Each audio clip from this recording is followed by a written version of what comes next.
Hey guys, Dave from Nerdarchy. For nerds, by nerds, hanging out with these nerds. Nathan Nerdark. Nerdarchy is Ted.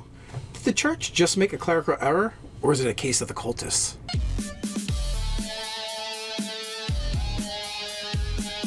If you have a GM911 you'd like to submit that to us, you can send us over to us at nerdarchy@gmail.com. Just put GM911 in the subject.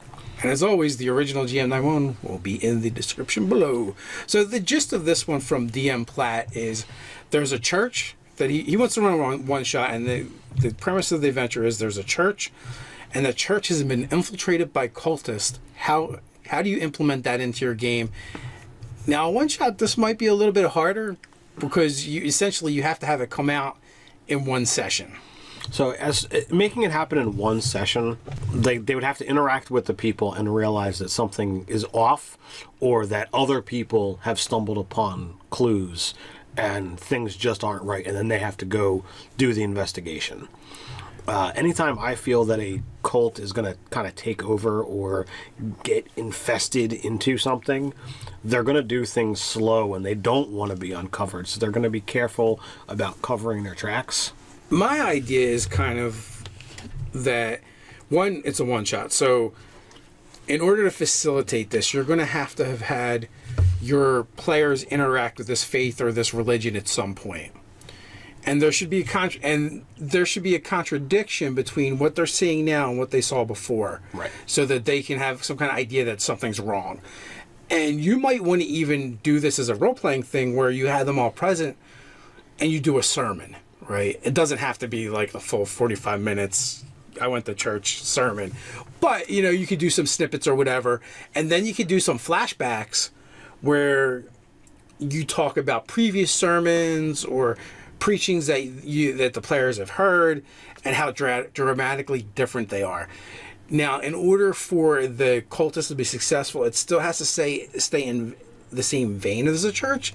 But if you were using like Christianity as an example, or you might take, what they remember is a current day, sermon that they might have heard as the previous one, but the one that they're actually hearing now is, the Inquisition of witches, and it's a witch hunt, and it's probably fire and brimstone, and really it should be really emphasizing a really almost like a fanatical level towards some of the tenets that the church, or legitimately the church is, but maybe in a way that you're not used to hearing. Maybe it's a little bit more militant. It's a little more active. So I was thinking that typically religious sorts, they're supposed to be teaching, here's the path, here's what we do.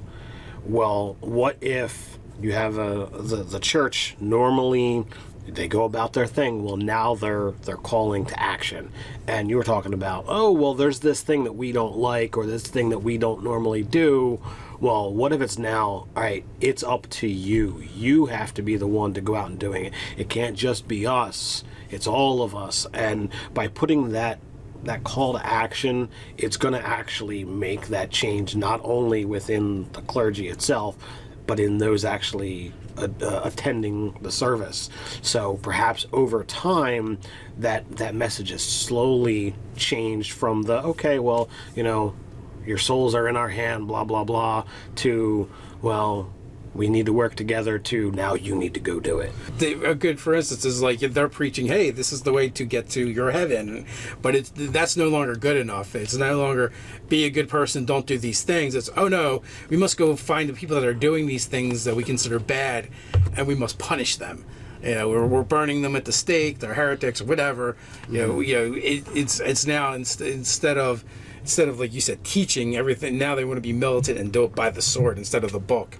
And a person that's of that faith, and let's say like a clergy or a brother or like monk, I would say a good way to to kind of start off something like that would be to show, well, there's a monk or a brother and he was murdered. Well, why was he murdered? And that kind of like a mystery to solve within what's going on, and through it you can find out that maybe he had a journal and he talked about how one or two of the acolytes just seemed a little off or a little too into it in certain aspects. Sure. Something's basically that whole idea. When a cult's infiltrating another religion, it's something's off, something's different, and it's not different in a good way. Right. the bishop is taking the church in a direction that is ungodly. It doesn't, this isn't what the teachings of our faith are. And it could absolutely, the murder is a perfect example. The other one that I had thought about is if you're contacted by the head of the church and they try and send you off to do something that doesn't really jive with the tenets of the church either. Like, oh, we need to capture this item where there's a demon imprisoned. And why is the church wanting us to do anything with this demonic thing, right? You could bring it back and it's like, oh, well, we're not destroying it. We're going to open it up now. And if they're not at the head of it, like if you didn't get direct mouth, like in the vicinity, it's like someone's speaking to you and you're hearing it. It could be a message that's actually infiltrated. Like they adjusted the message to suit their need. Like maybe you're supposed to get a holy artifact to the south, and they're like, well, we don't want you to get that. We want you to get this really cool demon thing that we've been searching for. And the heads, like the higher up clergy, they want one thing done, and you don't have direct communication with them because you're just like a regular guy just hanging out or getting a mission from somebody, like a job. You're not necessarily going to have access to those people, so you're getting, it's kind of like whisper down the lane. Some cultist along the line has changed what the message is.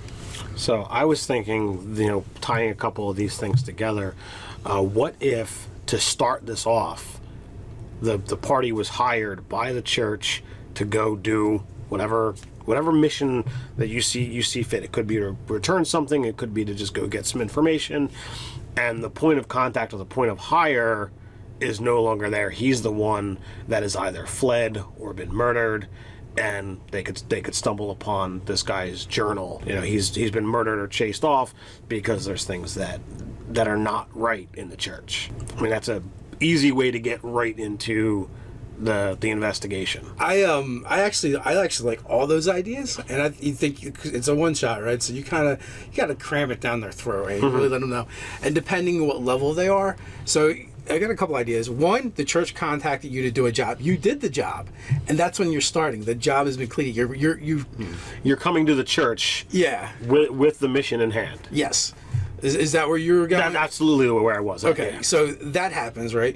Well, as you go to the town and you're waiting for your appointment or whatever, perhaps you interact with some of the townsfolk, and what you learn is some of them have actually been kicked out of the church. And you can have a conversation. You can do some role playing, have some conversations, and at the end of that, like, you have no idea why they were kicked out of the church. It doesn't even seem like they really know. Maybe they disagreed with what some things the clergy said, or they weren't tithing enough. Things that doesn't seem like things that would get someone kicked out of a church. Then the other thing you could hear about is, poor brother Bob, was found, he was either murdered or committed suicide or something suspicious. Or maybe some of the people that got kicked out tell you that, oh, there's still a really good person that we know that we feel like holds true to the faith. So you should talk to them first before you go to the church, and then you stumble upon the... Yeah, absolutely. Or can you talk to so-and-so for me? Yeah. Because we would really like to get back in the church, and, we had a good rapport with him, and he always had such a good rapport with the congregation. And it becomes like this little side question. You're like, well, I'm going to the church anyway. So maybe they'll decide to do it. And it's like, oh, sorry, he just committed suicide, or he was murdered, or he was mugged or something. He had a terrible shaving accident. Terrible shaving accident. So terrible. His head is here, the body's there, and the beard's over here. I don't know what happened. And it's an order. It's an order of church where in that church they don't shave. It's against their beliefs. Yeah. So maybe it's meant to look like an accident, but it's clearly, as you investigate further, they're gonna decide. Make it so that they it's definitely a decision. Yeah, this guy's came to a foul end for some reason. Yeah, so definitely those are some things. Any of or all of those would work for building up towards letting your players know something's amiss.